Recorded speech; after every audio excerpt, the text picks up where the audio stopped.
Buenas noches. Qué pena con ustedes, pero mientras sonaba todo estábamos tertuleando aquí con el Fabio. Adelantamos la tertulia ya.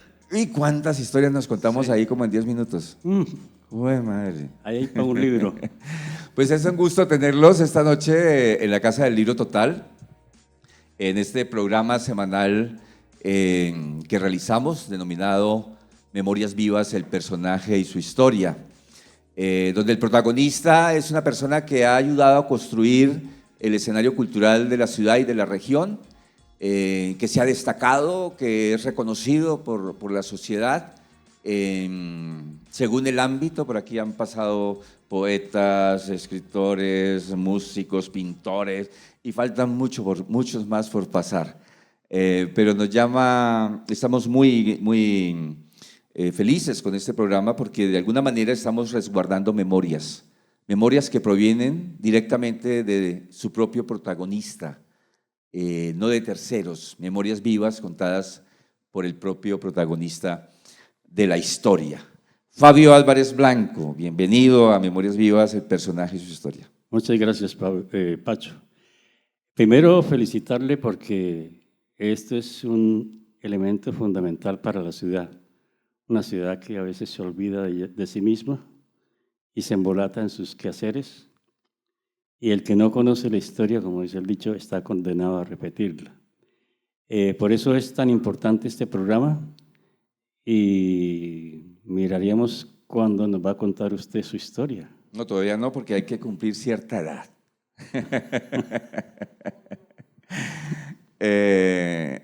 Sandrita se ha pedido hacer la entrevista. Yo no sé, Sandrita, yo creo que mejor sigamos siendo amigos. Músico, escritor, teatrero, gestor cultural, líder comunal, inventor de proyectos de televisión comunitaria. Bueno, eso y mucho más es el señor Fabio Álvarez Blanco, quien nos acompaña esta noche. Está aquí presente su mamá, ¿cierto? Sí, es que precisamente yo le pedí el favor de que ella nos acompañara, porque ella es la culpable. Sí, claro. Sí, la mamá siempre tiene la culpa. Es la culpable. Y es la culpable del bien y de que ese bien no se hubiera perdido. Ajá. Porque ahorita va a ver por qué, se va a dar cuenta. Vamos a darle un aplauso de bienvenida a la mamá de Fabio. Bueno, ¿dónde y cuándo nació usted? Pues yo nací, según mi mamá, aquí en Bucaramanga, y después fuimos como mi papá era de Río Negro, venía una familia de un abuelo que tenía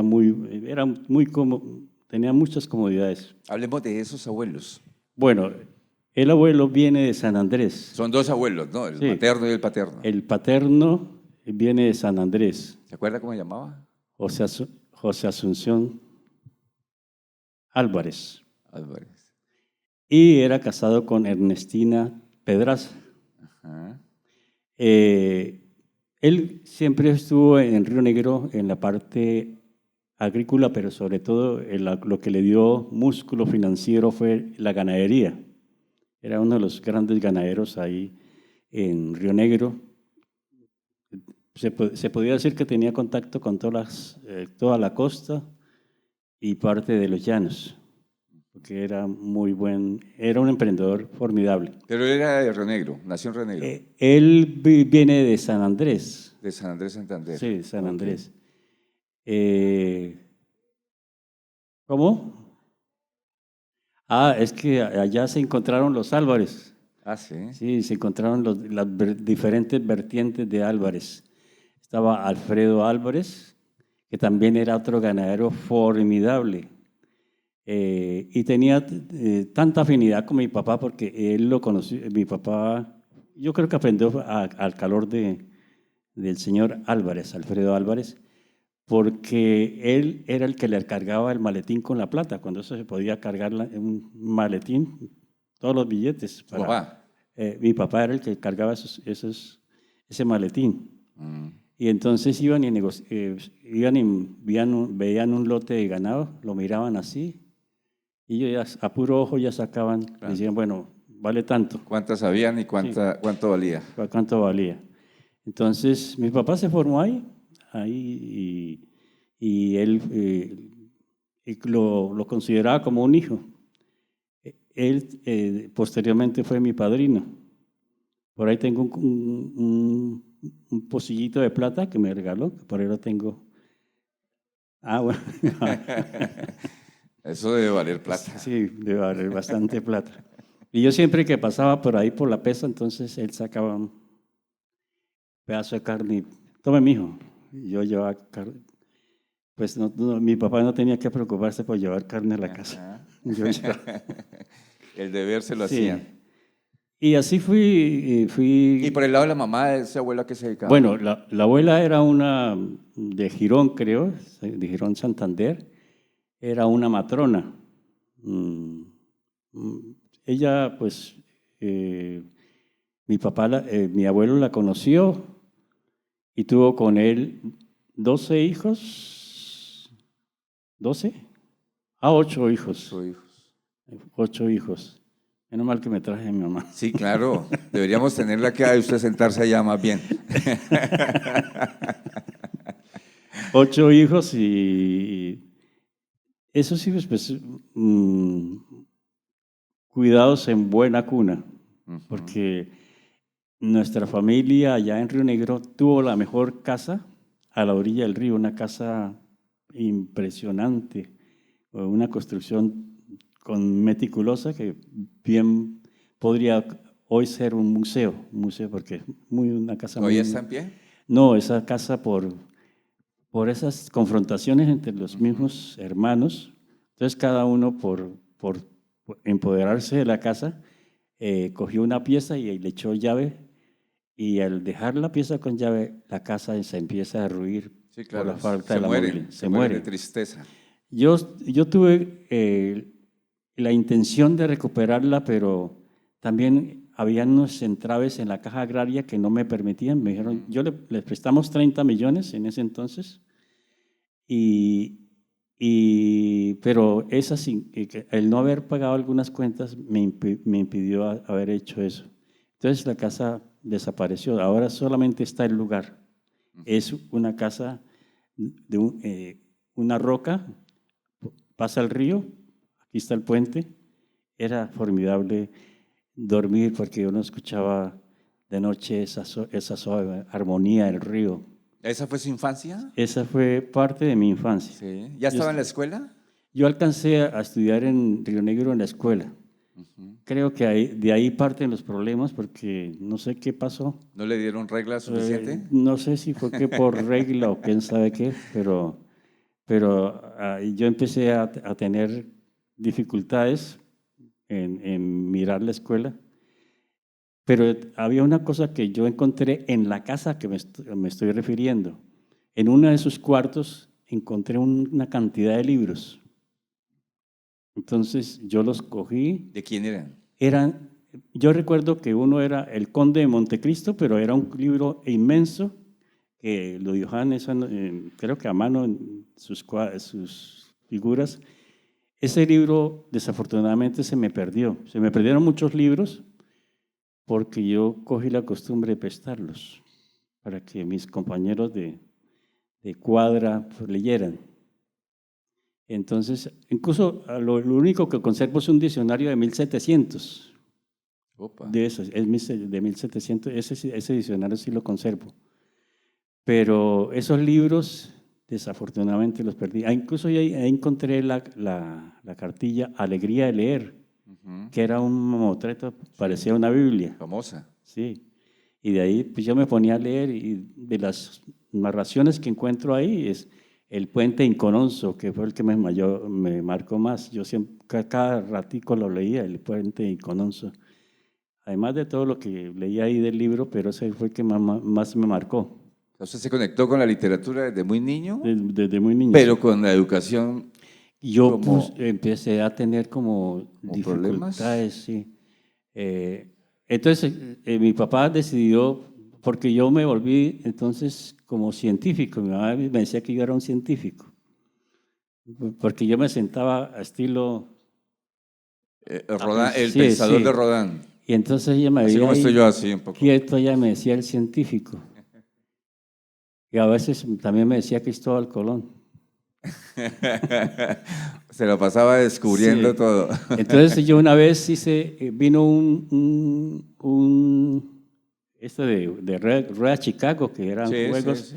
Entonces yo lo que hice fue inventar eso y agarré una rueda de carretilla y la amarré en un árbol y entonces ponía a dar vueltas. Ok. Hice todo el engranaje, pero resulta que el lazo que le puse no estaba muy nuevo y se reventó y esa rueda me cayó por aquí.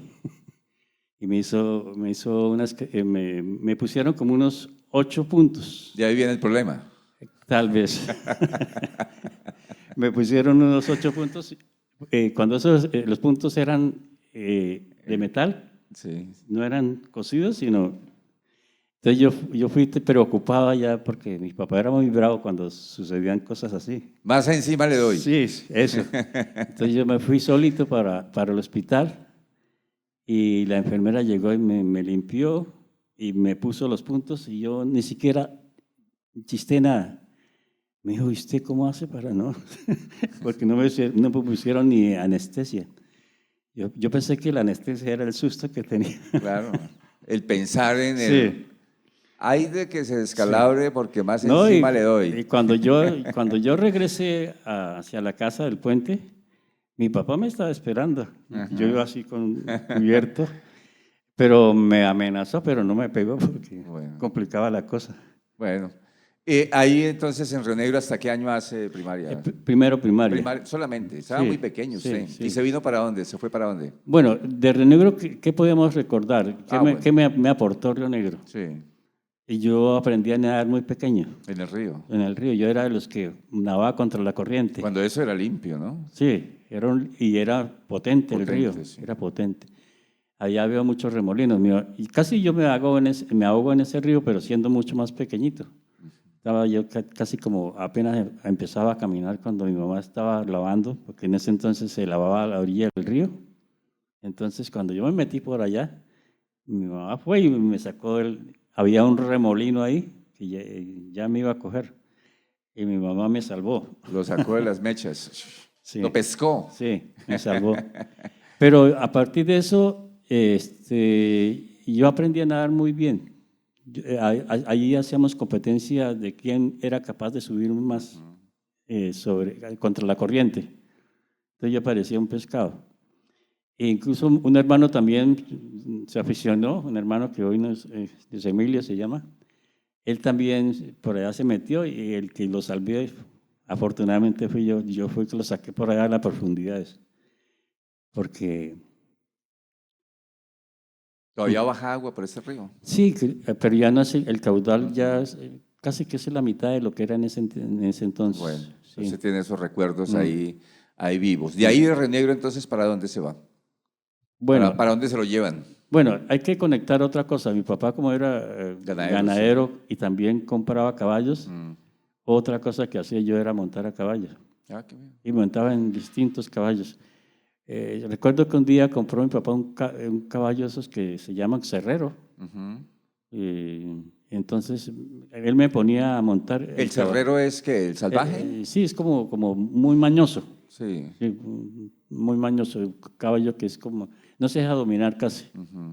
Y mi papá me ponía a montar porque yo había adquirido como destrezas yo bajaba corriendo, allá hay unas bajadas. Los despeñaderos. Peñaderos, yo bajaba a todas sin silla. Entonces mi papá me puso, y yo que me monto y el caballo que empieza a corcoviar y me tumbó. Quedé como atracado el costalazo que me pegó, pero bueno, se pudo solucionar el asunto y de eso me quedaron algunas cosas porque... ¿Secuelas? Sí, porque aquí, con el tiempo, aquí me echaron a la cárcel por montarme en un caballo. Okay. Íbamos con 20 años. Pero primero se lo robó, luego lo montó. No, es que el caballo, usted sabe que en ese entonces había Bucaramanga carromulas. Sí, que claro. llamamos, Sí, las entonces lo carretas. soltaban por la calle. Entonces yo iba con unos amigos a dar una serenata. Y se fueron. Y entonces yo vi el caballo y me dio la tentación. Y le dije, présteme las correas. Y con las correas de ellos amarré el caballo y comencé a... Y la policía a la pata mía. ¿Y a quién le dijo présteme las correas? A los compañeros que íbamos a dar la serenata. Pero no al dueño del caballo. No. El dueño no... Pequeño detalle. El dueño ni por el caballo volvió porque no supe de eso. Ellos lo soltaban por ahí para que comieran pasto. Bueno. Y ese es uno. Y el otro es que, ¿se acuerda que aquí venía un circo mexicano que traía unos caballos pintos? Claro. Pues yo hice lo mismo con el caballo pinto más grande. Fui y me le monté, pero ese que comenzaba... Giraban a toda velocidad, sí. Pero a toda velocidad, Varios. girando por la cancha de la mesita. Ujú. Giraba y giraba. Yo no estaba asustado por el que el caballo girara, sino cuando paraba para poderme bajar porque ya los mexicanos me estaban poniendo el ojo. Para llevárselo. Para reclutarlo. ¿Quién sabe qué sería? Bueno, Fabio, avancemos. Entonces, ¿termina la primaria aquí en alguna escuela? ¿En dónde fue esa? No, aquí yo hice un recorrido por varias. Otro de los... Ya han pasado varios de estos. Mi mamá no sabía qué hacer. Que no, y las maestras tampoco. Sí. No se los aguantaban. Sí. La lista ya va como en 50 que fueron así. ¿Sí? Yo estuve estudiando en la Marco Fidel Suárez. Primera. Allá había una profesora Elvira que me estimaba mucho, entonces por allá yo me salvé. Ella llegó, me hizo el examen y dijo, no, usted puede seguir en el grado que... Lo pasó. Sí. Y entonces me Para llevaba... deshacerse de usted. Y para tranquilizarme, entonces me llevaba para la casa y me ponía a ayudarle en las cosas de aseo y todas esas Lo cosas. esclavizó a cambio. Ella vivía cerca de nosotros, porque nosotros vivíamos en la 19 con 11, cerquita de Omar Álvarez también. Omar, ¿son parientes con Omar? No, no creo porque no hemos tocado... Somos de los Álvarez, Sí, esos de los coincidentes, Álvarez, de los sí. coincidentes. Ya estuvo Omar Álvarez, estuvo por acá. Sí. Y entonces ella vivía en la calle 10, entre carreras 19 y 20. Entonces yo iba casi todos los días que salía, entonces me tenía cuidadito. Cuando yo llegaba a la casa yo ya iba bien. Bueno, ahí le cambia a usted la película, porque usted está en el campo montando a caballo y ahora está en la ciudad, en una escuela donde no se monta a caballo, salvo que se lo roben. Sí. Bueno, ¿Cómo fue esa niñez ya aquí en Bucaramanga? Bueno, fue una cosa curiosa porque ahí en el barrio, en la 18 con calle 11, por ahí donde estaba Serpa. ¿Dónde está ahorita la Universidad Santo Tomás? Sí, por ahí donde nació Serpa. Por ahí se formó una barra que se llamaba La Pradera. ¿Barra de qué? ¿De fútbol? No, barra de esquina. De esquina que se iban a los bailes y se tomaban las fiestas. Sí. Y si la cosa no les gustaba, se formaba un peleonón y acababan con la fiesta. Ese es el antecedente de eso que pasó como en los 80 que llamaron los parches. Eso, más o menos. Pero era una barra violenta. Las barras, sí, claro. De ahí como que mataron 3 de ellos. Vale. De ellos. Entonces nosotros, como éramos niños, para no quedarnos atrás, hicimos otra barra. Un poquito más significativa. Más significativa. Se llamaba Los Salvajes. Ópale.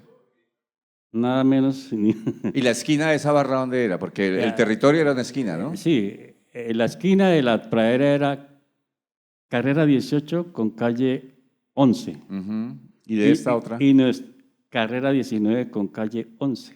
Lejos. ¿Y pintaban una pared con los símbolos de la barra o no? Casi que no. No. Casi que no, pero como éramos niños, los otros eran mayores, eran gente de 18 para arriba. Entonces, esa situación, pues, era viable que nosotros estuviéramos ahí en ese territorio. Pero nosotros hacíamos competencia de toda clase. Corríamos a la Vuelta a la Manzana, hacíamos Vuelta a Colombia con maras, trompos, todo eso. ¿Carros de balineras? Sí, todo eso. Uy, yo no me acuerdo de los Yo hice carros de hasta balinera. patineta, yo me iba a patineta, bajaba hasta por ahí hasta el Kennedy, Sí, en sí. patineta. Pero carro de balineras, ¿no? Sí, claro, Ok. claro. Uno mismo los Sí, hacía. uno lo hacía. Yo hice uno y mi mamá me sacó a un carro por allá. Este era gamincísimo. Mi mamá me sacó un carro y me dio una y me quitó la zorra, me la dañó. Bueno, finalmente, ¿de dónde lo sacaron de la primaria? Bueno, yo rodé, llegué hasta la Camacho Carreño Ah, también. Camacho, pasó por ahí. Sí, mi mamá, como no me, era difícil que me recibía, yo no tenía mala conducta, pues no figuraba con mala conducta, es decir, Sí. me calificaban bien porque yo ¿Y las materias? en las materias también me iba más o menos bien, Ah, bueno. pero el problema era que no sé yo dónde estaba, yo estaba en otra dimensión. Sí. Entonces, por ejemplo, a mi mamá le ¿Qué, tocó, qué, qué les daban de comer a los niños en ese entonces? Porque por aquí han pasado varios de la Camacho Carreño que miraban por la ventana mientras el profesor enseñaba matemáticas. ¿Qué les daban? ¿Era la bienestarina esa que regalaban en las escuelas? por ejemplo, en la Camacho Carreño, yo recuerdo que yo empecé, es que en eso de las barras, en mi casa era una casa republicana, la casa de nosotros, de mi mamá y de todo, Ujú. una casa republicana con unas columnas. Esa casa Labradas, así, sí, sí. era estilo Estilo griego, dóricas. dóricas. Tenía 3 columnas, un vestíbulo, era una casa de 16 por 30 de fondo. Tenía un solar inmenso y era un empedrado. Ahí caben como unas 20 viviendas de interés social de las de No, ahora. se ahorita hicieron un super edificio, un super edificio ahí. Y entonces yo lo que hacía, como yo tenía contacto con la lectura, entonces me aficioné también a los cuentos, Ah, cuentos de claro. Calimán, Santo, Arandú. Arandú, todos Sí, esos. sí. Y entonces, El llanero solitario. todo eso. Y entonces yo lo que hice fue comprar cuentos. Yo los llevé a la casa. Y entonces se me dio la idea de alquilarlos. Y entonces yo los alquilaba por todas las... Montó un alquiler de sí. cuentos. Entonces yo tenía una cantidad, yo ya ponía ¿En cuerdita? en ¿Los cuerdas, los sí, los ponía en ponía. cuerdas? Y como era, entonces yo Sí. ponía cuentos ahí. Literatura de cordel, Sí. Y que llaman. entonces venían, los vecinos venían y me alquilaban los cuentos. Ujú. Pero un día Pero novelas de Marcial Estefanía. yo tenía eso y también, Marcial Lafuente Estefanía. ¡Oh, qué novelazas sí, de vaqueros! en la esquina estaba un señor que leía cuentos de vaqueros. Y en toda la cuadra leían los cuentos que yo alquilaba. Y también alquilaba otros cuentos más avanzados, de más contextura. Más Pero, intelectuales. pero, pero entonces yo empecé afiebrarme a esa narrativa. Sí. Entonces yo monté un cuento también, en el cuento, monté un cuento ahí en la casa. Entonces yo era a veces Tarzán, por ahí mi hermano lo ponía de boy. Y yo hacía todo un juego con la cuadra, ¿Y Chita quién era? yo no recuerdo. Y entonces ahí sí hicimos Entonces todo. ahí estamos viendo a un Fabio que se acerca a la literatura y a un Fabio que se acerca al teatro. Sí. ¿Sí? Hicimos eso, pero es que la parte salvaje era que yo yo tenía una inventiva como especial. Encontré un latón, lo pulí, le di forma de hacha, le puse un palo de buena resistencia, lo amarré bien y yo todos los días practicaba clavándolo en los árboles. Llegué de 80 metros, lanzar el hacha ¿Y eso inspirado en y eso, qué? y eso inspiraba un miedo, porque los muchachos me veían con esa hacha y yo que quedaba ya temblando esa hacha. Y yo tuve problemas con gente de alto, maleante, fuerte. Claro, la competencia, usted era Sí, la competencia potencial de sí. ellos. El tal loco Saúl que después supe que había entrado a la cárcel y en la misma cárcel lo mataron porque el tipo era muy violento. Yo tuve un problema con él. Un día nos agarramos ahí Pero, en el centro piloto Simón Bolívar. Y él me respetaba mucho, porque prefería, menos mal que yo ese día no llevé el hacha. ¿Cómo es que se llama su mamá? María Concepción Blanco. Doña Concepción, ¿no cree que le hizo falta fuerte a este pelado cuando pequeño? Andando con cuasimaleantes. Sí. Creo que usted lo descuidó un poquito.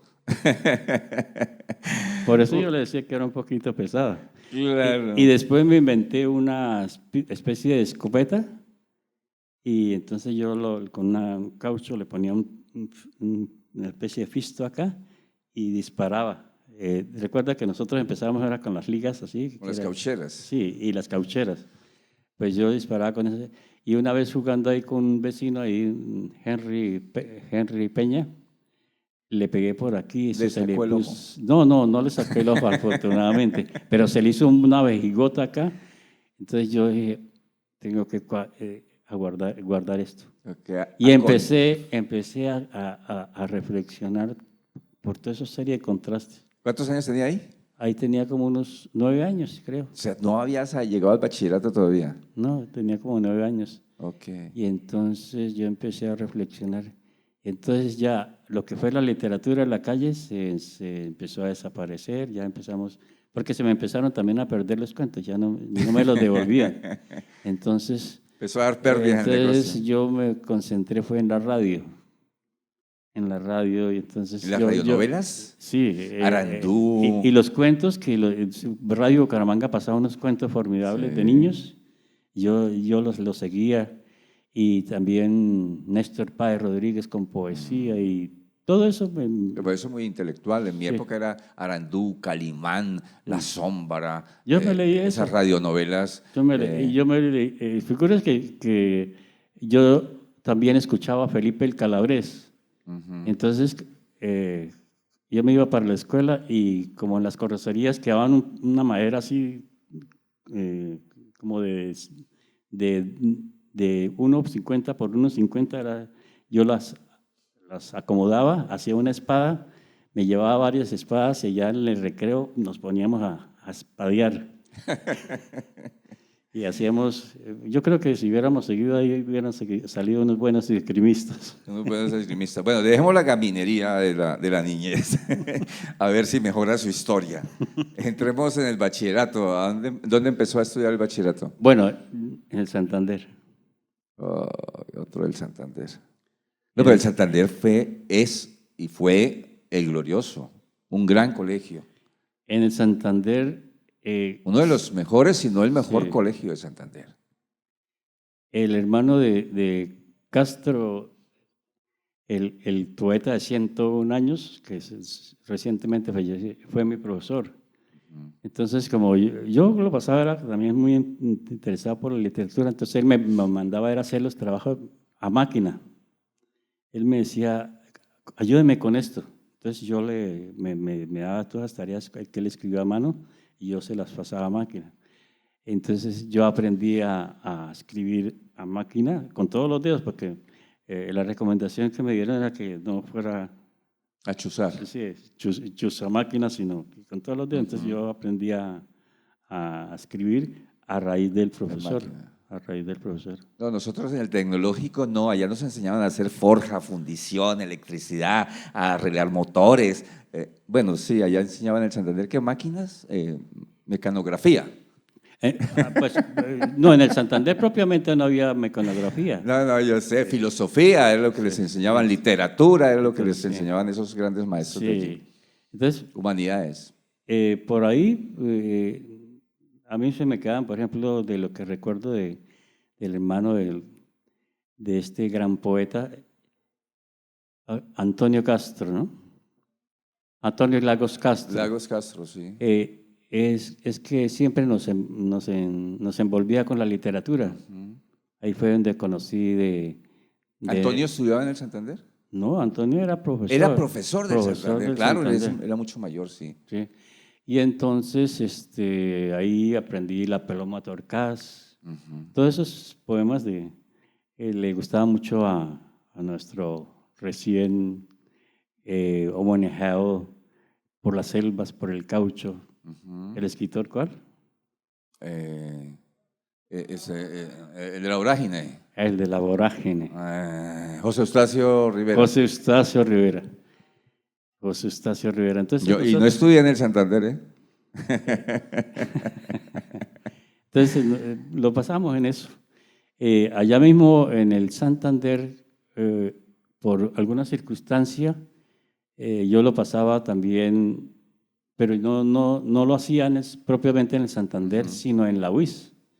Yo resulté en la UIS con el grupo de Ramón Latorre. Ramón no era en ese entonces el director. El Duende, con el Duende. El grupo de teatro El Duende. Sí, y estuvimos montando una obra que se llamaba El extraño jinete. Ajá. A mí me tocaba hacer el abuelo quinto. El sueño es sonoro. Pero usted todavía estaba en el Colegio Santander. Sí, yo estaba en el Colegio Santander. Okay. Entonces, pero lo pasaba no sé cómo, es que es inexplicable cómo llega allá, cómo resulté allá. Pero es que la UIS en ese entonces no tenía esos muros tan férreos y esas entradas tan restringidas. Era casi que uno entraba como parte de la ciudad, ¿no? Sí. Y después, con el tiempo, me encontré con un amigo que vino de Barranca. Que ese sí si yo era un poco tremendo, ese me doblaba, me triplicaba. ¿Quién era? Se llamaba Eduardo Padilla, que después con Leonidas Gómez hizo el papel de ministro en el 31-35 que montó Leonidas Gómez en la Universidad Industrial. Él era el que hacía el papel,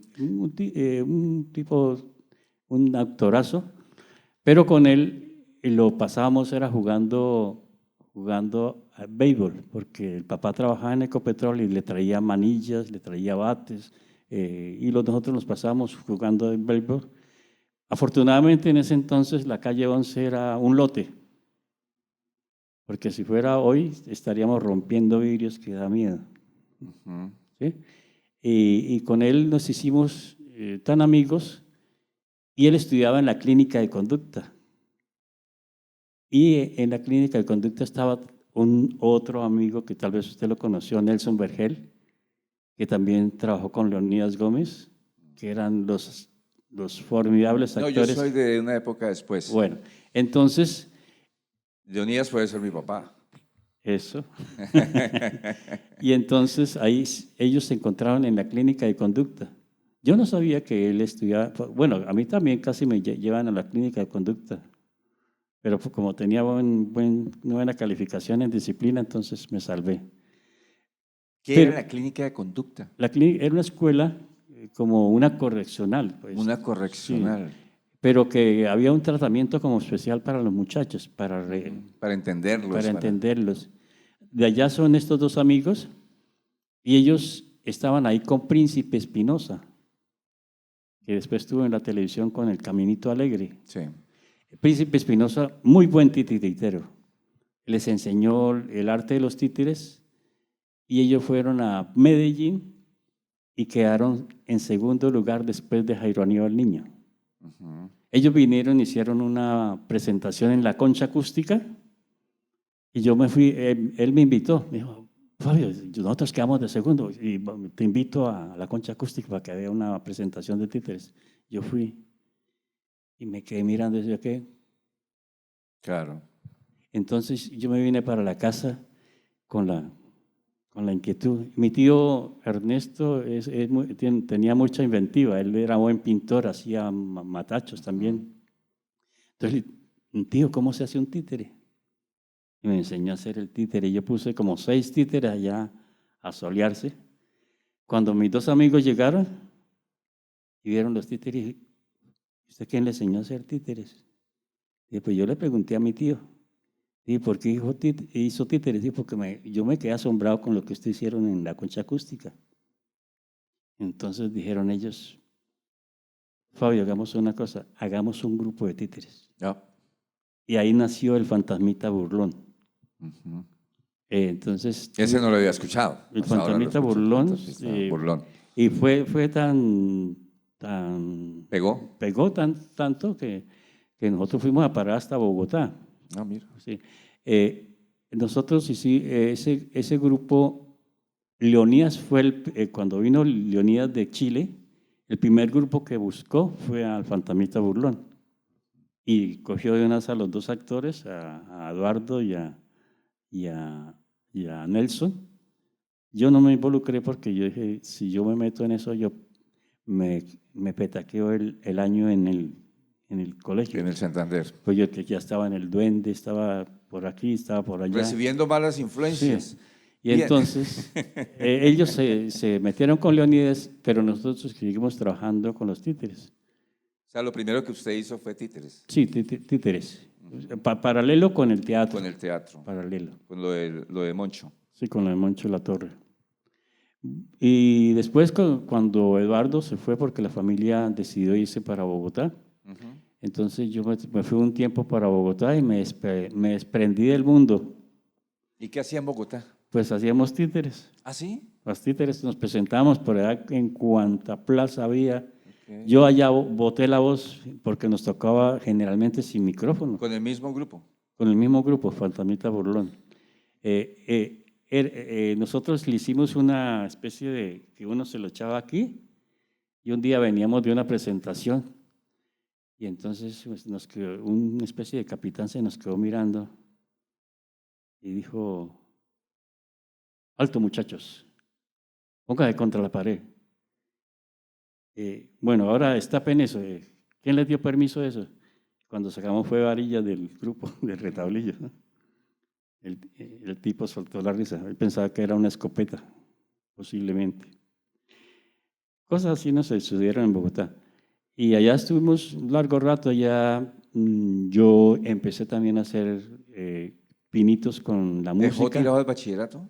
¿Ah? ¿Dejó tirado el bachillerato? Yo he tirado todo. Salió peor que los otros.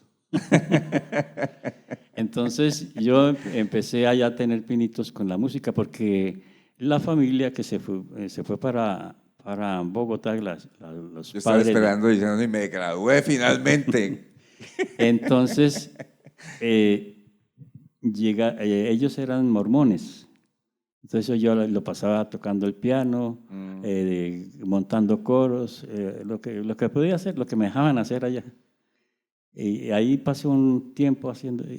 Yo pienso que donde siga existiendo yo hubiera su resultado por allá en Estados Unidos haciendo lo mismo. ¿En la iglesia de los cuántos días es? Bueno, la iglesia de los Altos de los Últimos Días. De los Últimos Días. Sí. Ok. Entonces ahí estuve un tiempo hasta que la familia decidió irse para Estados Unidos. ¿La familia suya? No, la familia de Eduardo. Ah, de Eduardo. Se fueron para Estados Unidos y entonces yo tuve que retornar. ¿Volver a casa? Sí, volver a casa. Go home. Y tu mamá estaba feliz de volverlo a ver. Sí, yo creo que yo era el hijo pródigo. ¿Y qué fue lo primero que le dijo? ¿Dónde andaba, Calabazo? El hijo pródigo. El hijo pródigo vuelve a casa. Yo recuerdo que yo le dije a mi papá, yo me voy para Bogotá. Mi papá lloró.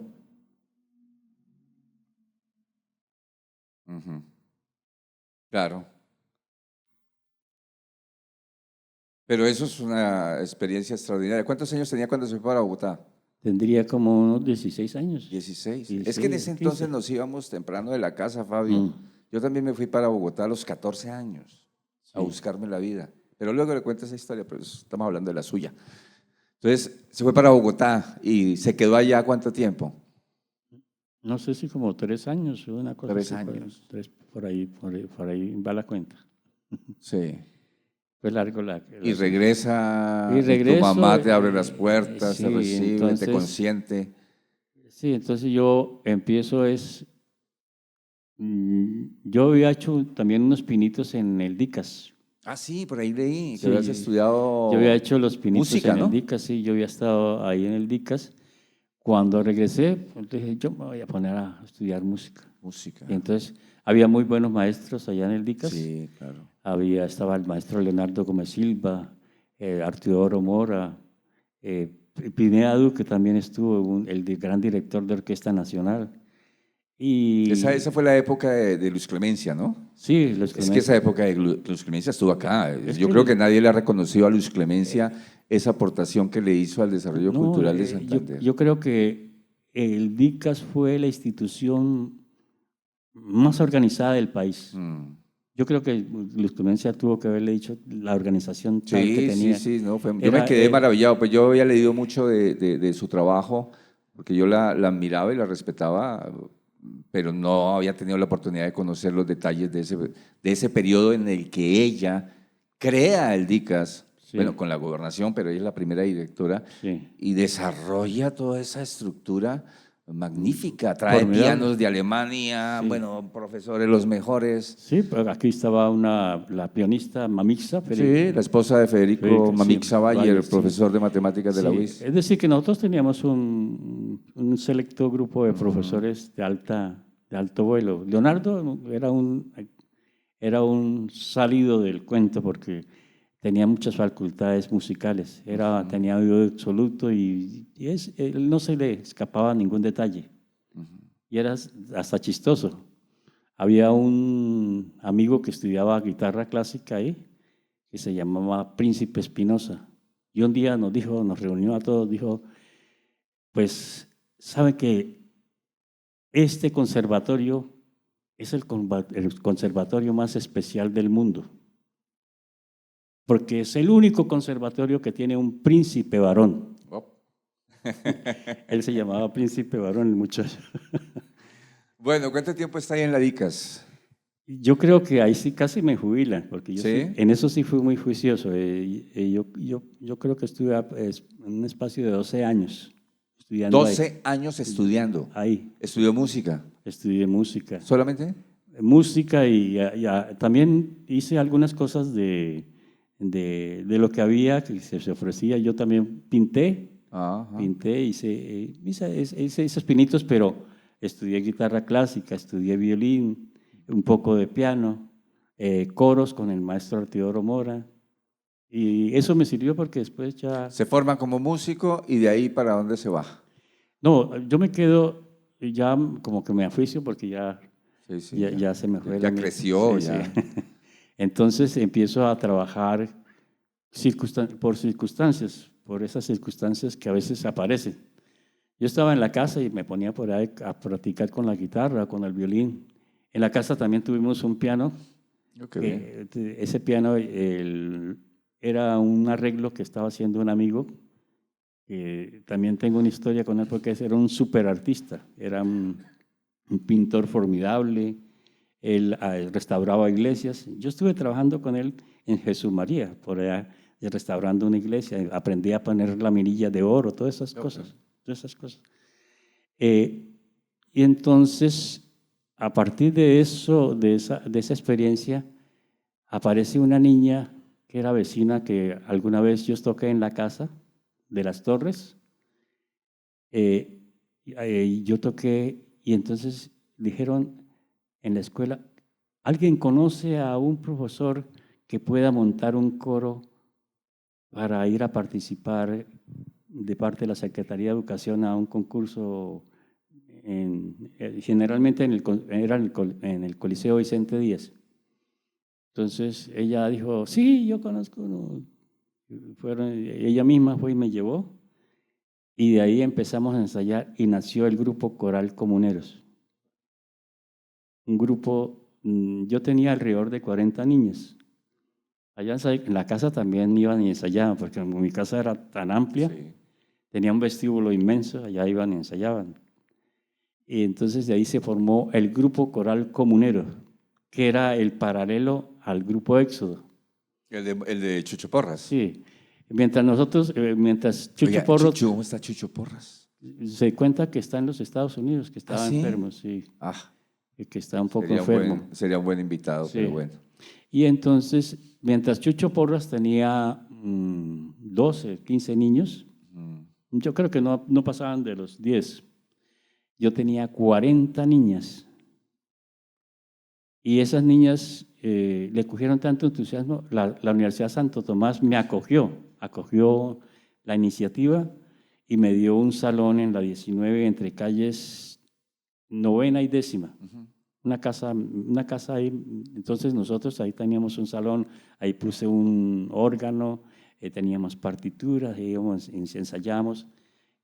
Las niñas ensayaban después que salían de la jornada de la mañana. Y las que entraban en la jornada de la tarde, también algunas venían y ensayaban un tanto.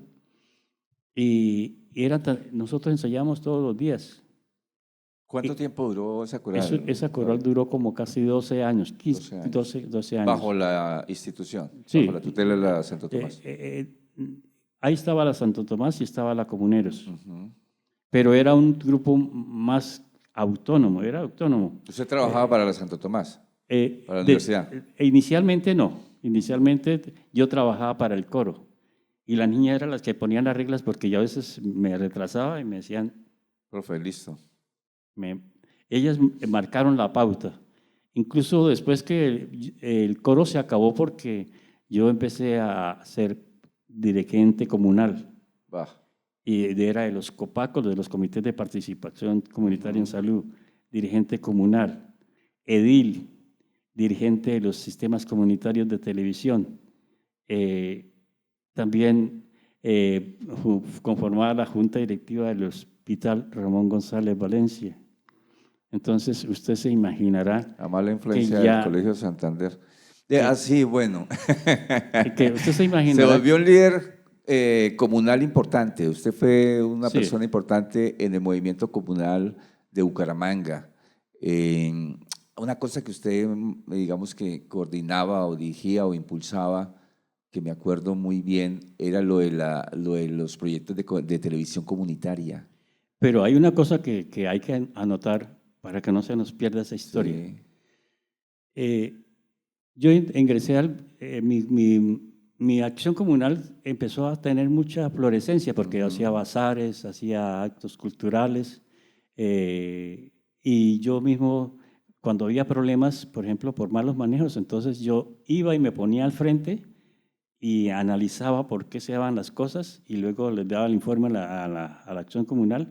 Esto sucede por esto y por esto y por esto. Sobre todo teníamos problemas con el comité de deportes. Entonces llegó un momento en que casi que yo pintaba las canchas para conocer cómo eran los gastos. Entonces rendía un informe y el señor, y era un señor que trabajaba en Forjas de Colombia, que le tocaba a madrugar, y yo dije, no hay que hacer una injusticia con él. Entonces yo me puse, hice todo cuando rendí el informe dijeron, no, es que la mayoría de plata se la comen es los árbitros, ¿sí? Y eso era así, quedaba por ahí entonces yo era de ese talante y entonces en mi movimiento, allá el movimiento comunal floreció y arreglé yo las canchas porque también hice muchos ahorros ahí con esas actividades, hice muchos ahorros, arreglé las canchas. Fui muy distante de la política porque yo era como alérgico. Sí, usted era más ligado a la comunidad. Sí, me hacían coquitos, pero yo mantenía más fiel a la comunidad. No se dejaba cooptar. Y no me dejé, no me dejé cooptar. Lo cierto es que floreció tanto que la acción comunal que cuando me incorporé a la MAP, entonces... ¿A la MAP? A la MAP es el segundo grado del movimiento comunal. Okay. Es como una federación casi. Vale. Entonces, ahí yo empecé, me pusieron como para elegirme presidente, pero como hay mucho interés político, entonces hubo una pugna ahí y el que estaba en mi segundo renglón salió y dicho un discurso tan brusco, tan cursi y tan malévolo que dije, no, esto me echó a botes. Y cierto, me echó a botes, no me eligieron presidente. Pero entonces cuando yo creé como secretario de capacitación, entonces hubo un evento en Valledupar, en ese entonces hubo un florecimiento del movimiento comunal formidable.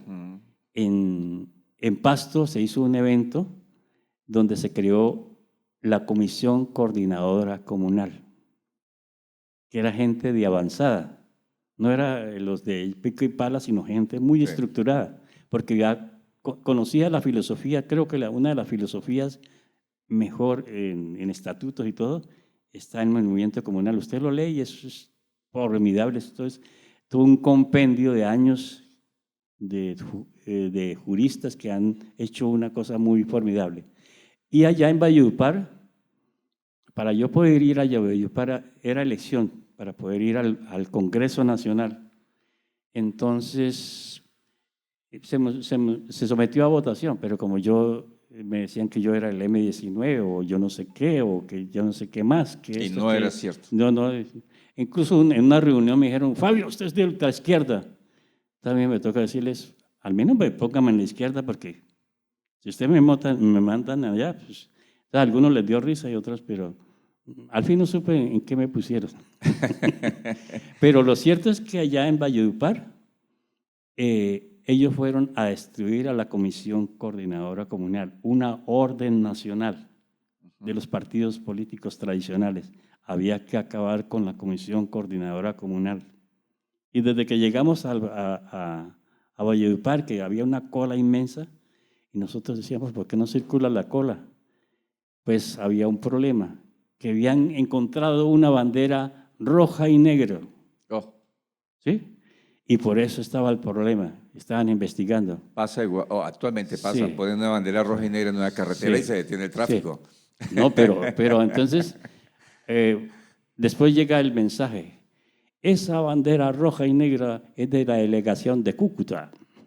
Claro, por el Deportivo Cúcuta, por la bandera de Bueno, y allá todos se iban a las reuniones de las confabulación, mientras yo me quedé trabajando una ponencia de autocapacitación. Porque yo fui profesor también como por 15 años de los Jardines Nacionales. Yo estuve ahí metido en ese, y en ese entonces los Jardines Nacionales hacían unos encuentros. Profesor de música. De música, sí. Entonces hacían unos encuentros nacionales y yo era uno de los que me gozaba porque habían innovaciones pedagógicas y formidables. En ese entonces yo había acabado de ver la propuesta del enfoque de la autocapacitación. Entonces yo recordaba todo eso y hice una ponencia. Y como yo no podía entrar a esos, porque yo fui elegido no propiamente, sino a mí me llevaron fue por el violín, porque necesitaban un soporte cultural allá. Yo fui a tocar violín. Entonces yo fui a la plenaria, que estaba más o menos así como, no había mucha gente, y yo le dije, yo traigo esta propuesta, y la propuse. Vamos a hacer un programa de autocapacitación. Y entonces la aprobaron. Allá la plenaria la aprobó. Y yo me vine para Bucaramanga y busqué aquí en la UIS a Milton Ortiz, que teníamos buenas relaciones, y con trabajo social armamos todo el andamiaje de lo que iba a ser la autocapacitación. El hermano de Aloncito. Sí, Alonso Ortiz. Trabajador social. Sí, incluso ahí me pusieron 4 estudiantes, entre el cual está el Raimundo, el invidente, Raimundo, que estaba… Sí, me acuerdo de él. Raimundo, y hicimos una cartilla, más que una Biblia, grande, y hicimos la estrategia. Ya íbamos a empezar a trabajar con los comunales cuando vino una cartilla del orden nacional, también con el mismo enfoque. Entonces me preguntó Mario Suárez, que en ese entonces estaba en la Digidad, allí junto a la biblioteca. Me preguntó, Fabio, ¿usted con cuál se queda? ¿Con el suyo o con el del gobierno? Yo me puse a pensar, nosotros lo hicimos con muy buena voluntad, pero no tiene plata, esto no tiene plata, el del gobierno sí tiene plata. Yo dije, pues con el del gobierno. Y entonces empezamos a hacer la capacitación y a mí casi me linchan una vez, porque yo era el que iba, donde no asistía a un capacitador, yo tenía que cubrir ese frente. Listo. Bueno, pasemos a ese tema. Sí, porque esto es como largo, ¿no? Claro, está muy largo y hay otros asuntos. Usted estuvo por allá en Moscú con María Juliana, con el violín. No ha tocado el violín, lo trajo ahí, quién sabe para qué lo trajo. Ponga a sonar ese violín y tóquenos algo que tocó allá en Rusia cuando fue en Moscú. Bueno, fue la que tocó allá en Rusia fue Juliana. Bueno, entonces toque como ella. Pero yo quiero saber cómo suena ese violín. Mire, hay una cosa, Pacho. ¿Usted recuerda que aquí hubo con las becas de Bicentenario un concurso para presentar en las diferentes modalidades? Sí, claro, yo me inventé las becas Sí, Bicentenario eso. para celebrar el ¿Usted Bicentenario recuerda de la que Independencia. yo participé en esas becas Bicentenario? Creería que participó muchísima gente, no me Sí. pregunte en Bueno, particular. entonces fui el único que participó con música clásica. Ujú. Y entonces, como fui el único, me dijeron que no, si quiere me metían en un grupo de rock. Yo dije, no, por allá, ¿qué me voy a meter? Por allá, ¿qué me voy a meter si ellos tienen otra dinámica Vale. y más empoderada? Bueno, pero la beca Bicentenario, los jurados eran todos nacionales, grandes Sí, maestros de sí. cada una de las artes. Bueno, algo sucedió ahí entonces, pero entonces le voy a tocar la pieza Claro. ¿Usted recuerda que la novena sinfonía, ese si, si, do, re, do, si, la, sol, la, si, la, si, do, re, do, si, la, sol, la, si, la, sol, la, si, sol, la, si, do, si, la, sol, la, re. Si, do, re, do, si, la, sol, la, si, la, sol. Opa. Yo estaba tratando de hacerle como un bajito ahí. No sonó mal, no sonó mal. Muy bien. Pues ese es el tema central de la novena sinfonía, es el culmen. Pues yo le quiero meter el culmen de lo que el proyecto sinfónico que yo iba a hacer y que no pudo pasar y que se me perdió. ¿Y sabe por qué se me perdió? Porque yo me lo llevé para Río Negro y lo metí allá en un cuarto con una cantidad de libros y partituras y escritos poéticos. Y mi hermano que está aquí le arrendó para allá a una muchacha como que era como pirómana. Y un día le metió candela a eso y se llevó todo el trapiche. Allá se quedaron mis escritos, mis partituras, mis libros, todo eso. Y aquí están todavía. Pero entonces quedó este rezago. Dale. El maestro Fabio Álvarez Blanco, en el violín. Y ahorita le hago porque también le puse letra. Este fue una composición que yo hice precisamente cuando el maestro Gómez Silva nos estimulaba de tal manera que yo hice varias cosas. Por ejemplo, yo compuse una obra que era de Omar Álvarez, el Llano es Nuestro. Yo era el que hacía la música en el grupo Teatro Libre y que después resulté siendo actor del Teatro Libre y que viajamos por todo. Con Omar Álvarez. Con Omar Álvarez y fuimos hasta Venezuela. Entonces, este se llama Tierra del Sol.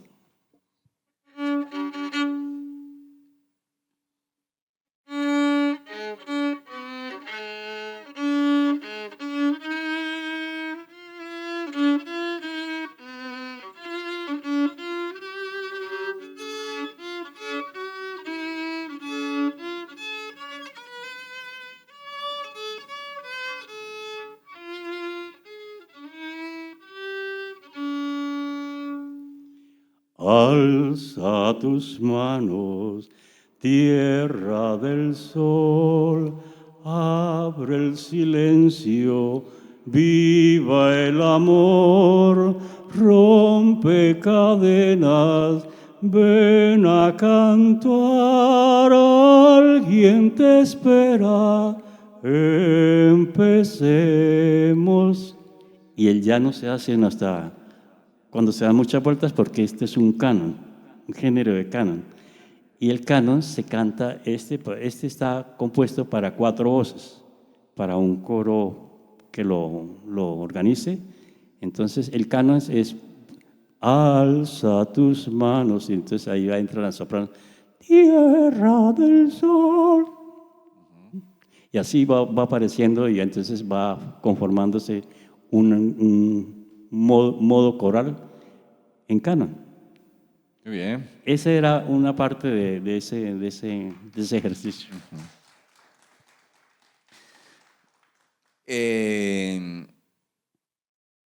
Vas a Estados Unidos también, vas a Puerto Rico, vas a varios lugares, ¿no? ¿Qué pasa en esos lugares? ¿Qué lo motivó a ir o fueron invitaciones Bueno, en lo de Rusia o fue, la búsqueda lo de de algo Rusia más? es que Juliana aplicó a Una a un beca. evento Una beca. que se llama Vladimir Spivakov, que es donde van todos los niños que significa, con buenas potencialidades musicales a interpretar allá diferentes modalidades. Y Juliana aplicó a ese evento y pasó. Juliana empezó a estudiar conmigo a los 3 años y medio violín. Sí, yo me acuerdo. Y a los 10 años ya estábamos en Moscú. Y fue muy buen éxito porque el siguiente año también nos invitaron. Y no contentos con ellos, el otro año también nos invitaron. Y ese año yo me llevé a mi mamá. Ella estuvo en Moscú. Mi mamá estuvo en Moscú. Porque nos dieron buenas posibilidades y estuvimos muy bien atendidos. En ese entonces estaba de embajador Diego Tobón Jaramillo. Entonces se imaginará de dónde es, ¿no? De Diego Medellín. Tobón Jaramillo. Medellín, pues, hombre. Pues nos recibió muy bien, nos hizo un almuerzo con los colombianos residentes allá en Moscú y nos fue muy bien, hasta nos llevaron en barco y toda esa cosa, y formidable. La música, yo digo que la música es la más social de todas las artes, porque le permite a uno meterse en todos los recovecos como la buena brisa, Todos los vericuetos. vericuetos. Anda metido en vericuetos, ¿no? Sí, sí. Con los otros escritores que están por acá y que algunos han venido por acá también. Sí, una revista muy importante que ha dado muy buenos resultados y que ya se está proyectando. Es magnífico. Muy buena revista. Sí. Ya hemos tenido algunos de vericuetas acá. Sí, está Claudio, que es el que está Sí. en la parte del consejo editorial, Sí, sí. siendo su presidente. Magnífico. Claudio es un magnífico escritor. Bueno, Lo de Las Vegas. lo de Las Vegas. Bueno, nosotros primero fuimos con la obra de Jesús de Nazaret. Ay, eso me encanta. Sí. Esa era la obra que traían acá Sí, en Jesús sí, de Nazaret. que la acabamos de presentar Claro. ahorita en Semana Santa. Hicimos ¿En serio? 6 ¿Volvieron? seis Todos los presentaciones. años venía la compañía, ¿cómo se llama la compañía? Jesús de Nazaret. Jesús de Nazaret. Sí. Pues ese es un santanderiano que viene Sí, sí. estamos cumpliendo 38 años. ¿Y usted actuaba ahí? Yo entré por casualidad, porque yo fui a hacer un favor de dos sobrinitos del director, para ver si los podía meter en el Salesiano. Y como yo era de Acción Comunal y tenía amigos que trabajaban allá en el Salesiano, Guillermo Porras, que trabajaba en el Salesiano, entonces yo le dije, Guillermo, ahí tengo todos. Él dijo, tráigamelos, y él lo metió. Entonces, yo fui... Tráfico, influencias. Yo fui, llevé ya están los niños. Dijo, ¿usted no le gustaría actuar en teatro? Yo le dije, pues sí, yo siempre he tenido como la inclinación por el Ya teatro. había hecho teatro. Sí. Entonces dijo, bueno, pero como ya estaban todos ahí organizados, por ejemplo, estaba un tal Valdemar Taborda haciendo de Jesús y Eneas Navas. El hijo de Sí, Leonidas. de Pablo y Gallenesos. De Pablo, perdón. Eneas Navas también hizo el papel de Jesús ahí. Entonces yo dije, ¿cuál papel le podemos dar? Nos falta el buen ladrón. Y me pusieron a hacer el papel de buen ladrón. Y resulté buen ladrón porque al año siguiente me robé el papel principal. Pensé que se había llevado la taquilla. Y entonces empecé a hacer ahí el papel de Jesús. Y en el año 90... ¿Hizo el papel de Jesús? Sí, desde allá hasta ahora. Ay, qué bien. Siempre como que... A mí me tocaba alternar después, al año siguiente, con Aldemar Taborda, porque Eneas ya no siguió. Entonces al derecho. Alternábamos y ahí íbamos a los pueblos, a Río Negro, también fuimos a hacer, allá me tocó, bueno, no me distinguieron, Allá no se acuerdan que No lo yo... reconocieron. No me Ese cuando usted salió de allá estaba chiquito. Sí, entonces, en el año 90 nos fuimos para Puerto Rico, pero con una modalidad especial, porque generalmente siempre hay falta de fondos. Y el Cristian Argüello estaba Montoya Pollana, electo, el primer alcalde recto popularmente, y hablamos con él y él dijo, pues yo tengo contacto con la aeronáutica civil y entonces yo creo que ustedes se pueden ir en avión de carga. Y nos fuimos para Guacalaos. Sí, donde son 4 puestos y lo demás es... Sí, sí, sí. Y resulta que esos aviones, cuando nos montamos, nuevecitos, los iban a estrenar para ese propósito, para las Flores, ¿no? Sí. Yo no sé para qué pudo resolverse después, pero yo recuerdo que era para las Flores. Y llegamos a Puerto Rico y resulta que habíamos quedado, nosotros llevábamos la mitad del elenco y ellos traían la mitad del elenco. Y solamente llegó el director. Nosotros llevamos aquí verdugos, todo eso, y un séquito que se llevó Cristian. Entre esos iba el director de la biblioteca, el que es de Zapatoca, el que fue alcalde de Zapatoca, Sí. que es periodista.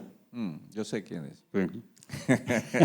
Yo sé quién es porque le recibí la biblioteca en fueron 1998. algunos, Gustavo Oces. Gustavo Oces con la esposa. de la... Sí, fueron varios. Y Fran Saúl no fue, ¿no? No, que sabe qué pasaría con Fran Saúl, que no fue. Pero fue Gustavo Oces. Entonces, figúrese, ellos iban ahí como de turistas. No. Y cuando nos dimos cuenta que no llegó el elenco, nos tocó empezar a reformar la obra. Los verdugos resultaron siendo actores principales. Bueno, los verdugos lo podían hacer porque ellos conocían la obra, porque habían llevado varios años haciendo la obra. Sí. Entonces, ellos ya la conocían, ya no era sino encajar el libreto. Bueno, y yo creo que fue el momento más agradable, pero el más sacrificado, porque José Arias era muy cositero. Figúrese, contrató unas luces y nosotros pasamos toda la noche instalando las luces y teníamos presentación al otro día en Ángeles Custodios a las 8 de la mañana. En Puerto Rico. En Puerto Rico. Y luego a la 1 de la tarde. Y luego a las 7 de la noche. 3 veces la obra en ese día. ¿Y usted era Jesús? Sí. 3 veces, ¿3 veces lo crucificaban en un mismo día? Sí, claro. Y a veces, ya le cuento qué me pasó. Nos toca hacerlo corto porque la gente quiere participar también. Bueno, entonces, en todo caso, nosotros estábamos tan trasnochados que en el Huerto de los Olivos, Vicente Díaz y otros que estaban ahí, los 2 más, se quedaron dormidos, roncaban en la obra. Y yo haciendo hablando las cosas que tenía que hablar, que decir, y yo escuchando ahí, yo dije, ¿cómo hago? ¿Cómo hago para despertarlo? Yo fui, entonces pasé y le metí una patada a Vicente. ¿Usted era Cristo? Claro, es que yo siempre he sido ese papel. Desde entonces, por eso digo que soy buen ladrón. Pero Cristo, eso no se hace. Sí, por eso me tocó. Me tocó. Bueno, listo, era un Cristo como romanizado. Como Cristo de espaldas. Bueno, vamos a dejar que la gente participe y complete la conversación. Bueno, Fabio. listo. Démosle primero un aplauso a Fabio por habernos acompañado esta noche en la tertulia Memorias Vivas, el personaje o su historia. Yo me he divertido mucho escuchándolo. Espero que todos ustedes también, pero es todo de ustedes. Así que pueden preguntarle lo que quieran, comentar lo que quieran. Por favor, levanten la mano para que los amigos de la Casa del Libro Total se acerquen con la cámara y el testimonio de ustedes haga parte de la memoria. Que recuerden que quedan grabadas en el canal de YouTube del Libro Total. Allí están todas. Creo que vamos como la número, ¿qué? como 60. Mi saludo muy especial para el maestro Fabio. Felicitarle por esa actitud que tiene frente a la vida, porque ha sido un todero. Yo quería preguntarle algo de aquella época en la cual se era pionero en la televisión. Él participó mucho también en ese espacio especial cuando teníamos el tema de la televisión local, las famosas parabólicas. Esa experiencia sería bueno que nos comentara, porque esos fueron los primeros inicios para meterse en el rol artístico. Y Fabio fue un líder y pionero en ese tema. Sí, es curioso que aquí tenemos algunos, sobre todo Cecilia Urrutia, que en el barrio La Joya, ¿no? La Joya. Cuando esa La Joya tenía el privilegio de ver el partido de Bucaramanga a través de la parabólica. No recuerdo el partido de Bucaramanga porque estaba jugando, bueno. De pronto se nos va el público. Bueno, listo. Bueno, ¿qué decir? Nosotros hicimos una parabólica, es que como nosotros somos como inquietos. El problema es que mi mamá me dijo que era científico. Entonces nosotros investigamos todo, mirábamos los detalles y nuestro sistema comunitario de televisión ya no era parabólica, sino comunitario de televisión, televisión comunitaria. Entonces nosotros descubrimos en las redes y en los amplificadores que había retorno. Entonces nosotros conectamos la UIS, la Santoto, incluso la biblioteca también yo le puse cable, para que la comunidad tuviera el privilegio. El auditorio también le puse cable. Mi hijo, Andrés, como de unos 6 años, me ayudó a pasar el cable y yo lo logré poner en el auditorio. Pero ¿qué era lo que se hacía en ese entonces? Por ejemplo, había una cabecera y de la cabecera uno podía emitir un canal propio. Entonces, la idea que nosotros trabajamos era, y como yo era de los Copacos, entonces nosotros hacíamos conferencias de salud y la comunidad, hagan de cuenta, ustedes estaban sentados acá, pero con teléfono y llamaban a la cabecera donde estaban haciendo la conferencia y le preguntaban al doctor esto, y hacíamos conferencias interactivas.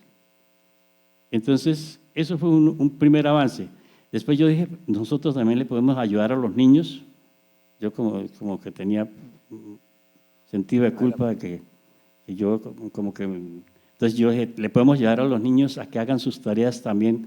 Entonces, en la cabecera con el computador le decíamos, él nos podía preguntar sobre una tarea, entonces nosotros buscábamos en internet, como teníamos, ya estaba el internet, buscábamos, les desarrollábamos la tarea o lo investigábamos y le decíamos, mijito, ponga el canal tal y ahí va a ir su tarea para que ahí va a ir con todo lo que usted nos ha pedido. Así cosas por el estilo. Y logramos, entonces, ya empezó a merodear los que querían como organizar la televisión a nivel país. Entonces me involucraron y creamos Unisander, que fue una federación de sistemas comunitarios de todo el departamento de Santander. Y después de Unisander, entonces hicimos una reunión, vino la Fundación Social, vinieron diferentes grupos, vino Telecomunidad de Bogotá y el evento fue acá en Girón, en Girón. En Arenales Televisión. Sí, y allá formamos con Colombia. Eso lo patrocinó la Fundación Social. Yo creo que se gastaron en todo ese proceso 30 millones para formar con Colombia. Pero ya empezaba la arremetida de las transnacionales. Nosotros tuvimos que reunirnos en Bogotá con los gringos para hablar de eso. Como yo estaba ya investigando las tecnologías convergentes, nosotros nos estamos aproximando al WhatsApp, a toda esa serie de tecnologías, y cuando los gringos nos escucharon hablar de esa manera, ellos ya lo tenían adelantado. Entonces empezaron a sentir como curiosidad. Y entonces empieza la persecución contra la televisión comunitaria de una manera despiadada. Entonces mandaban, ¿cómo saben hacerlo? Mandaban a sus títeres y desintegraban la comunidad. Y con la comunidad, como no tenía pertenencia, se dejaban embarcar fácilmente. Y uno quedaba como... Y yo salí de ahí, me salvé de milagro que me echaran a la cárcel porque me hicieron un montaje espectacular. Me salvé porque yo tenía que ir a la Comisión Sexta a defender la televisión comunitaria.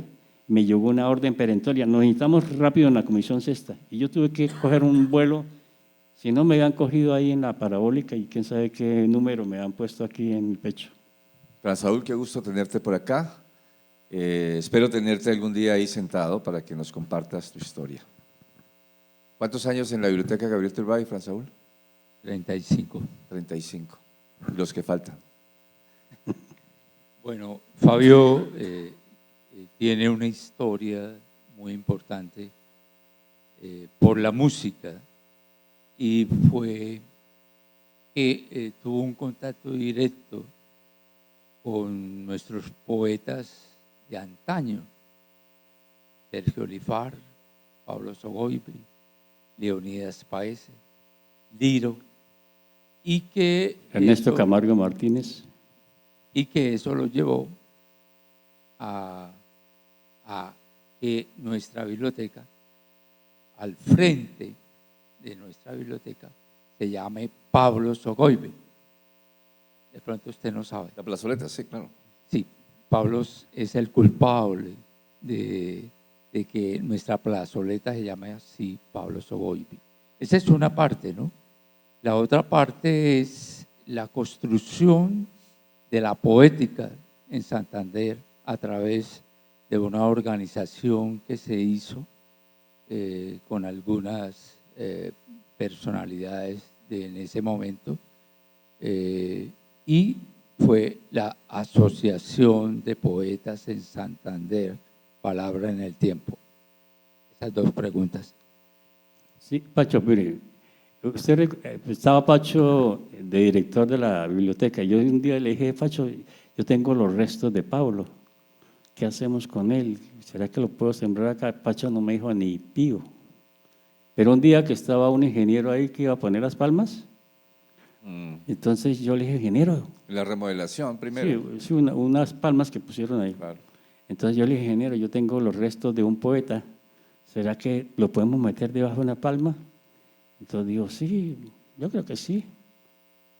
Yo creo, pero le doy 15 minutos para que los traiga. Y yo como vivía cerquita, fui corriendo a la casa. Yo los tenía metidos en la biblioteca, porque usted recuerda que mi mamá que tenía una biblioteca grande, entonces yo los metí detrás de los libros para que no los vieran. Ahí duró como 2 años, 3 años esos sus restos. Allá nunca lo descubrieron en la casa. Entonces yo fui a la casa, saqué los libros, saqué los restos, salí corriendo para la biblioteca y antes de que pusieran las palmas estábamos sembrando los restos ahí. Y ese día hubo una coincidencia especial porque estaban Julio Gómez, una cantidad de poetas ahí circunstancialmente. Y entonces Fran salió corriendo y trajo Cantera en Llamas y nos hicimos un recital ahí a la luz de la luna, porque ya iban a dar las 6. Y Juliana, que en ese entonces tenía como 7 o 8 años, ella había montado una canción que le gustaba al poeta que era Dominó, Dominó, la, ra, ra. Entonces ella lo tocó en el violín. Y así hicimos el acto inaugural de lo que hoy es la plazoleta Pablo Sogoibe, donde estamos haciendo el jardín de los escritores y poetas, porque ya estamos sembrando árboles en memoria de cada cual de los que se ha muerto. Qué bonito. La asociación, pues, la asociación tuvo un brillo importantísimo. Hugo, como tenía la Rixa, tenía puesto en la gobernación, nosotros nos íbamos para las ferias del libro con todos los juguetes, nosotros hacíamos recitales. ¿Qué no hacíamos allá en la feria del libro? Estábamos muy bien atendidos y bien Hicimos muchos actos de importancia con Hugo Caicedo. Buenas noches, mi nombre es Rafael Morales y aproximadamente unos 4 años vengo conociendo al maestro Fabio y entonces escribí estas palabras para él. Dice así: un verdadero artista va regando su arte aquí y en todas partes, hasta en una visita, igual en la entrevista, pasa un momento grato haciendo bello relato, contando una historia. Para él no es victoria, él siempre es muy sensato. Muchas gracias. Muchas gracias a usted. Gracias, muy amable. Muy bien. Buenas noches. Buenas noches. Pues para mí un gran honor, Fabio, haberte de verdad dicho, sé el consejero de área de literatura. Mira, toda esa experiencia como gestor cultural, todo lo que tú has contado, esos oficios que se ejercen no son casualidad y por eso hoy estás donde estás. Y me encanta conocer toda tu historia y bueno, para mí solamente felicitarte y que sigas adelante, mi querido consejero Muchas de gracias. literatura. Y muchas gracias por darme a usted la oportunidad de estar en ese honorífico cargo y que es de cuidado porque toca estar muy pendiente. Claro que sí. Muy bien, Fabio. Pues yo soy hermano de Fabio. Lo que pasa es que él se asolió más. Sí. Oye, conservó más la cabellera, ¿no? Sí, él es el menor. Bueno, de las cosas que yo recuerdo de la infancia es que cuando Fabio empezó con el tema de los títeres, las medias de nosotros se desaparecían porque ella las utilizaba era para hacer las cabezas de los títeres. Pero bueno, haciendo un paréntesis en la parte cultural, porque Fabio pues toda la vida ha sido eso, ¿no? Pura dedicado al arte, a la cultura.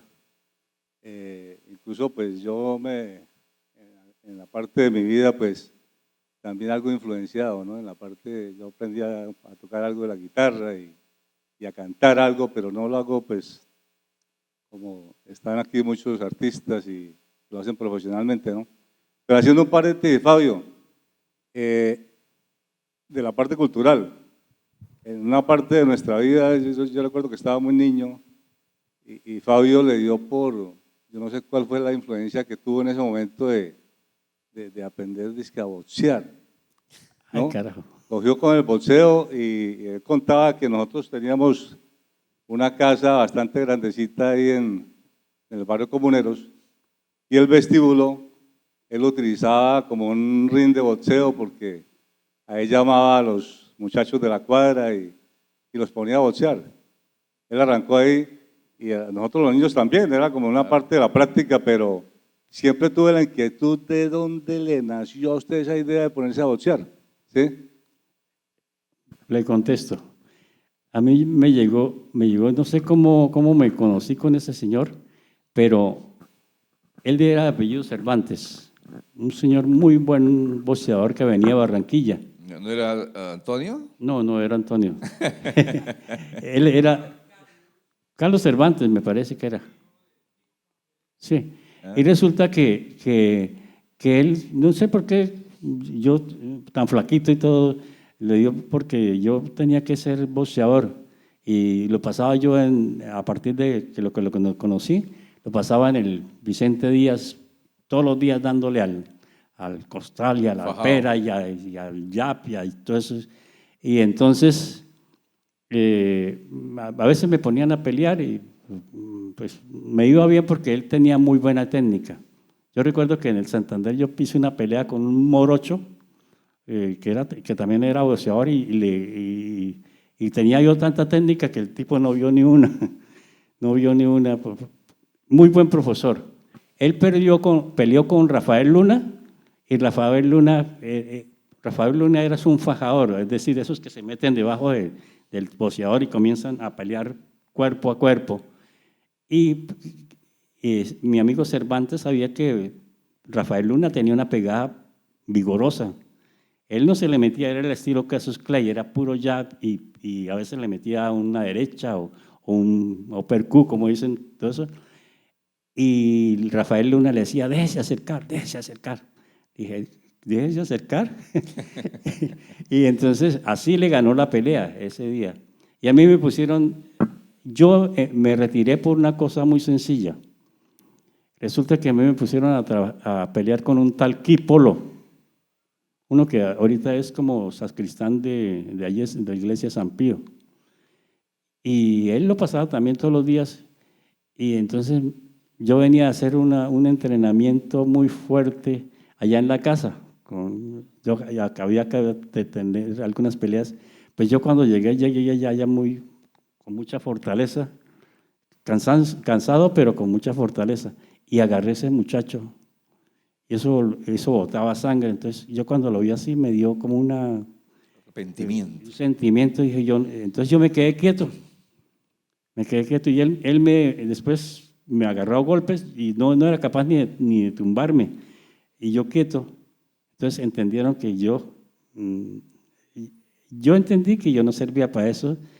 Y ellos dijeron, pero ¿por qué nosotros pusimos a pelear a Fabio con este muchacho que de pronto no tenía las condiciones que yo tenía? Por eso yo tenía en ese entonces mucha ventaja. Y eso del boxeo con el grupo El Sembrador, que no lo hemos nombrado, en la concha acústica estábamos ensayando y un tipo llegó y se nos encaró allá y comenzó a insultarnos. Era un tipo fornido. Y entonces subimos todos los sembradores allá y Jairo también. Y cuando ya se iba a agarrar la pelea, el que entró a la pelea fui yo. Y yo le metí unos golpes y como eran golpes bien puestos, pues el tipo lo echamos al piso. Entonces, el único que hizo él fue como agarrar un lapicero y con el lapicero defenderse, pero nosotros ya bajamos la contienda. Y así, en la casa un muchacho, cierta vez fue y le pegó fue y rompió unos vidrios allá en la casa. Y yo estaba en la sala y yo llegué y salté la verja, lo cogí y leí tanto que el tipo, afortunadamente salieron las muchachas que vivían ahí, porque nosotros teníamos un arrendamiento también, salieron y pidieron clemencia. Pero el tipo después, en venganza, vino y le metió unos machetazos allá a una de las ventanas, ¿no? ¿Usted recuerda, mamá, que mi mamá fue y lo demandó y tuvo que venir a arreglar la ventana? Bueno, y se ve tranquilo, ¿no? Gracias. Fabio, estoy asombrado por que no conocía ni la milésima parte de su historia. Lo conozco hace muchos años por mi relación con su familia. Realmente hace 38 años conocí a su familia y tuvimos una relación muy estrecha, inclusive con su señor padre, don Gustavo. Él me llevó a su finca y aquí Gustavo también me conoce, y sobre todo con la hermana suya Ernestina y su hija Mónica hemos tenido una relación. Pero esto lo digo es para significar que el arte y las capacidades artísticas de Fabio se generan y se hacen desde la niñez, y es en la barriada, es en el contacto con la naturaleza, en la creatividad de sus manos, de su cuerpo. Imagínense que hasta boxeador es un señor que habla despacio y que es calmado y que uno no cree que tenga esa capacidad hasta de pegarle a la gente que entrena boxeo. Pero yo rescato es que su talento artístico viene en su sangre y lo va desarrollando de esa manera como nos cuenta, hasta el punto de que uno se asombra de esa capacidad. Ahora, yo veo que en esa región de la ciudad, entre los barrios comuneros y la mutualidad, que llaman San Francisco Bajo, se han dado una serie de personajes anteriores a usted por edad, como Marco Aurelio Álvarez, nacido en la calle 17, como Alfonso Lizarazo, que vivían en la calle 18, como Gonzalo España, que vivía en esas mismas manzanas. Cuca Aceros. Bueno, Cuca Aceros no lo sabía. Omar Álvarez, que vivía cerca de usted, etcétera. Es como si ese territorio tan estrecho de dos barrios tuvieran un privilegio de hacer hombres importantes, grandes y talentosos. Es que eso lo encuentro yo extraño, porque en tan pocas manzanas se han dado todos estos personajes que mencioné. Yo realmente quiero felicitarlo, porque me parece que pocas personas nacidas en la finca, en el campo, y haciéndose a pulso, han llegado a hacer todo lo que usted ha hecho, que no sé a qué horas lo ha hecho, porque es muchísimas cosas. Esto me asombra y me hace tomar la palabra para decirle que lo felicito a usted, a su señora madre que está presente y a toda su familia. Muchas gracias. Muchas gracias. Y eso que yo no les he contado, el motivo que me hubiera podido desaparecer del territorio en el que vivía. Yo tuve aspiración de irme para la selva, para el Amazonas. E incluso, bueno, porque un tío estaba allá, estuvo por el Amazonas. Yo tuve la tentación. Afortunadamente el tío me quitó ese ímpetu, porque en lugar de yo ir al Amazonas, nos mandó un indio que se llamaba Carabarí, sí. Y él nos traía… Carabarí. Y él nos traía aves especiales, un chavarrí, y cosas de los llanos. Entonces yo empecé a quedarme otra vez porque mi aspiración era irme para allá. Y yo aprendí también a hacer flechas. El indígena me enseñó a manejar el arco, todo eso, cómo se hacía. Ese es un cuento especial que también merece conocerse. Era una esponja ese Fabio, absorbía todo. ¿Alguien más quiere compartir con Fabio para ir cerrando la… Bueno, sí, Héctor, primero que todo, muchas gracias a quienes aceptaron la invitación del maestro Fabio. Nuestra presencia busca enaltecer a un hombre que es sencillo, pero le aporta mucho a la comunidad. Él no ha hablado de lo que favorece a la comunidad de los niños del norte, donde incluso han salido prospectos que han seguido la profesión de músico. Eso es muy loable y eso lo admiro en usted. Hoy me coge por sorpresa que fue peleador. Bueno, de ahí nace la patadita que le dio a los compañeros en el Huerto de los Olivos. También, Fabio, debo reconocerle y rescatarle el amor por la familia y especialmente a su mami. Yo sé lo que es eso porque yo a mi mami también la consentí mucho mientras mi Dios me la tuvo al lado. Hoy en día está arriba iluminando. Por eso, más que una pregunta, era resaltarle la labor altruista que incluso en mis actividades culturales he sido beneficiado. Dios le pagará. Muchas gracias, maestro Héctor. Bueno, muy buenas noches. De verdad que me encanta que el maestro Fabio esté con nosotros, porque nos ha acostumbrado, como gran persona, como persona solidaria y humana, a acompañarnos, como le decía mi amigo Héctor, en diferentes actividades. Y ha participado también, siendo acompañante musical. Lo hemos visto precisamente el día fotógrafo, el día precisamente poético, la Casa de la Cultura, en fin, diferentes partes. Nos ha acompañado sin cobrar nada, solamente colocando el talento a él con el maestro Freddy Chona. Entonces hay que destacar esa parte humanitaria que lo hace él muy bien Y también tuve la oportunidad de conocer a los hermanos, a Gustavo y a Gabriel, también son excelentes personas. Y realmente lo que he visto en él es una cantidad de cualidades tremendas. Yo creo que son pocas las personas que tienen.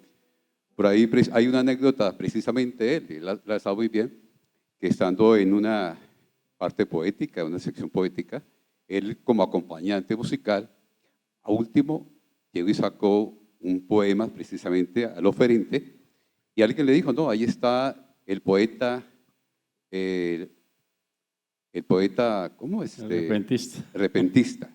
¿Sí? ¿Por qué? Porque parece que tuviera la musa siempre para hacer un comentario, un poema, una poesía. Realmente es una persona muy grande, no tanto como la parte profesional, sino también en la parte humana. Así que mis felicitaciones, de verdad que para mí es gran satisfactorio estar aquí acompañándola y reconociendo toda esa bondad y toda esa parte humana que tiene él. Muchas gracias. Muchas gracias, profe. Bueno, vamos a despedir Sí. con música, Fabio. Pues, Esta mire, tertulia, Memorias Vivas, el personaje y su historia. como hoy es 13 de mayo, según la tradición católica, es el día de la Virgen de Fátima. Y también es el tiempo del Día de las Madres. Yo le dije a Pacho, voy a traer a mi mamá acá para homenajearla en nombre de todas las madres. Ahí sí diría como dijo Jesús ya en la cruz, madre, he ahí a tu hijo, hijo, he ahí a tu madre.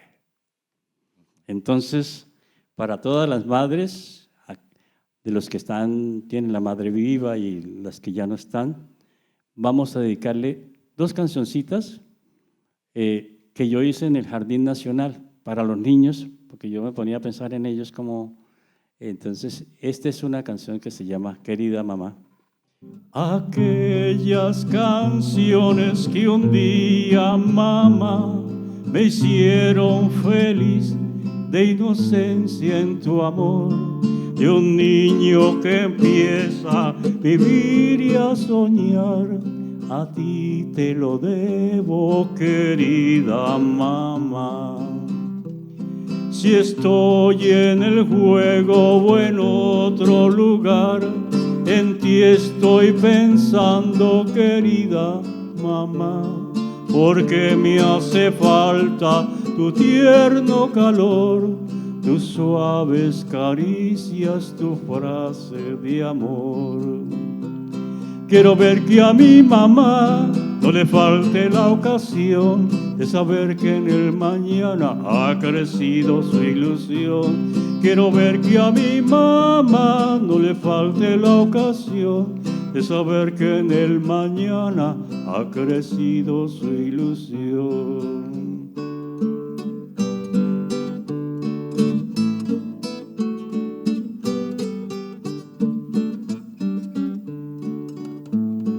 Quiero cantarte, mujer, esta canción tan feliz, porque tenerte yo a ti es un amor de verdad. Quiero cantarte, mamá, por darme el existir y lo que has hecho por mí. Es un amor de verdad. Gracias, mamá, gracias, mujer, gracias por darme esta vida especial, porque hay en ti una ilusión. Gracias al cielo por tener tu amor. Gracias, mamá, gracias, mujer.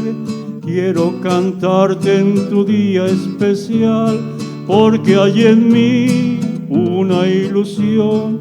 Gracias al cielo por tener tu amor. Muchas gracias, Fabio. Bueno, y nosotros tenemos una pequeña sorpresa.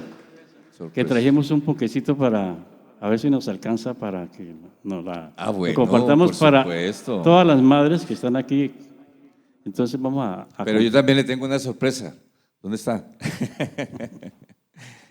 Y es que la Casa del Libro Total y el programa Memorias Vivas le entrega este detalle de agradecimiento por haber aceptado compartir su vida y su obra con todos nosotros, dejarla como testimonio para los que han de venir, porque las vidas de ustedes, de todos los que han pasado por este lugar, son vidas inspiradoras, son vidas que enseñan, son vidas elocuentes que siempre, siempre estarán presentes como referentes para los que han de venir. Muchas gracias, Fabio.